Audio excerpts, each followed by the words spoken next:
అసలు మన crucial explanation videos అనేవి ఇంత హిట్ అవుతాయని నేను ఏ రోజు అనుకోలేదు. మన క్రూషియల్ లెర్నింగ్ జర్నీలో బిగినర్ నుంచి ఇంటర్మీడియట్ లెవెల్ కి అయితే వెళ్ళి మనం టెక్స్చర్ స్టిచెస్ అయితే స్టార్ట్ చేసాము. ఈ టెక్స్చర్ స్టిచెస్ జర్నీలో మనం అయితే ఫస్ట్ స్టిచ్ టెక్నిక్స్ ని స్టార్ట్ చేసాము. Already front loop and back loop only complete చేసేసి ఫ్రంట్ పోస్ట్ ఓన్లీకి మూవ్ అయిపోయాం. మీరు కనుక ముందు వీడియోస్ మిస్ అయ్యి ఉంటే ప్రొఫైల్ కి వెళ్ళి చెక్ చేయండి అండ్ ఇలాంటి ఎక్స్ప్లెనేషన్ వీడియోస్ కోసం మన పేజ్ ని అయితే ఫాలో చేసేసి ఎంకరేజ్ చేసేయండి. ఈ రోజు వీడియోలో ఫ్రంట్ పోస్ట్ ఓన్లీ చేయడానికి 2 మెయిన్ టిప్స్ అయితే డిస్కస్ చేద్దాం. జనరల్ గా మనం ఫ్రంట్ పోస్ట్ ఓన్లీ ఒక స్టిచ్ బిహైండ్ చేయాలి కాబట్టి ఆ స్టిచ్ ని ఐడెంటిఫై చేయడం కొంచెం డిఫికల్ట్ గా అనిపిస్తుంది.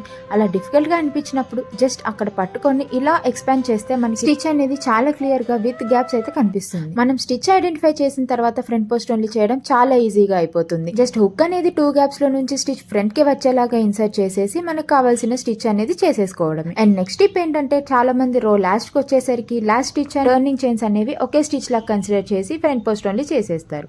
కానీ మనం టర్నింగ్ చైన్స్ ని అండ్ ఫైనల్ స్టిచ్ ని ఐడెంటిఫై చేసేసి అందులో ఫ్రంట్ పోస్ట్ ఓన్లీ చేసేయాలి. అండ్ దెన్ టర్నింగ్ చైన్స్ దగ్గర ఒక నార్మల్ స్టిచ్ అనేది చేయాలి. అప్పుడే మనకి స్క్వేర్ అనేది పర్ఫెక్ట్ గా వస్తుంది. ఐ హోప్ మీకు ఈ 2 టిప్స్ అనేవి చాలా హెల్ప్ అవుతాయి. అండ్ మీకు ఏ డౌట్స్ ఉన్నా కానీ నాకు DM చేసేయండి, ఖచ్చితంగా రిప్లై ఇస్తాను. Okay, by kitties.